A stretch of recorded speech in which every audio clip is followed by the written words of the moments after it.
Добро, денеска сме по дневна агенда во Демиркапија, еден од нашите земјоделски краишта, пример за работлив народ, скромен народ, кроток народ, но овде маката е присутна како во целата Квешија, а впрочем на секаде каде што има земјоделие. Лозарството е најзастапената гранка која што овој крај ја има овде. Неколку години се толку понижени земјоделците, лозарите, со тоа што ги поминаа сите граници без било каква заинтересираност на централната власт да им помогне на нашите граѓани лозари кои што го работат лозарството. Лозарството храни семејство во Република Македонија. Не може да останат нашите лозари буквално надвор од интересот на власта која што народот ја бира. Власта постои заради граѓаните и таа мора да ја заврши својата улога. Ние не бараме од политичарите да копат, да режат, да берат во полето. Ние бараме да обезбедат пласман и да гарантираат повисоки цени. Така да сакам да ветам на лозарите ширум цела Македонија и посебно овде во Демиркапискиот крај 5 значајни производи, како што е грозието, како што е јаболкото, како што е тутунот, дел од градинарските производи и други производи ќе бидат приоритети на интервенции на наредната влада која што ќе биде составена од Социјалдемократскиот сојуз. Што значи тоа? Лозарите ќе имат задача да произведат, да го зголемат својот обем, својот квалитет. Оврска на државата е пласманот и цените на продажбата. Уште на почетокот на сезоната, помеѓу март месец и мај, кога почнува буквално и зарежувањето по лозијата, ќе ја објавиме цената и за белото и црвеното грозје. Државата ќе си има работа со откупувачите. Државата ќе преговарајќи ги заштити лозаропроизводителите, заради тоа што парите кои што стигат кон нашите земјоделци се пари кон нашиот народ.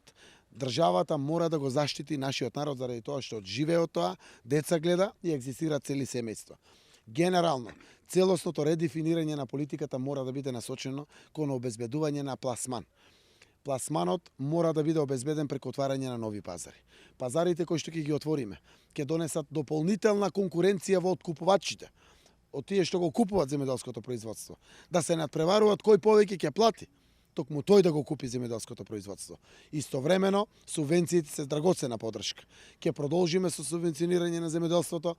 Субвенциите ќе бидат 160 милиони евра годишно или 640 милиони евра за еден 4 годишен мандат, но ќе стигнат кај вистинските земјоделци, кај тие што го работат земјоделското земјиште, а не кон вакви битанги, квази земјоделци, како што овде во Демиркапија, тоа познат Апашот, кој што го нарекуваат градоначалникот, ги зима огромните плантажи под концесија, ги дава во поднаем, тој ги собира сите субвенции, а земјоделците остануваат како рибата на песокта. Ова мора да биде минато во Македонија.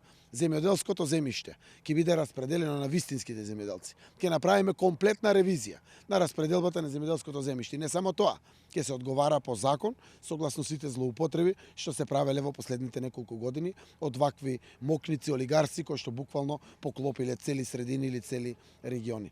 Субвенциите ќе стигат навремено, тогаш кога им требат на лозарите. Пример, тоа е во март месец, кога почнуваат работите по полето, кога земјоделците имат потреба од помош. Или за сточарите, ќе стигнат јуни, јули, август, кога ефтина храната, да добијат подршка да купат поевтина храна. Тогаш кога најмногу им требат подршки и помош на самите земјоделски производители. Ќе намалиме нафтата, ќе има зелена нафта за земјоделците, која што е 50% помала од страна на она нафта која што се троши за возилата или за домакинствата. Така да во овој обем ќе интервенираме комплетно на намалување на трошоците за земјоделското производство, а за зголемување на доходовноста кај самите земјоделци. Знае цела Македонија, знае и Скопје, знае и Струмица, знае и Неготино и Кавадарци овде, знае и Демиркапија. Ако земјоделците имат пари, ни живеат градовите. Ова е нашата најважна економска гранка.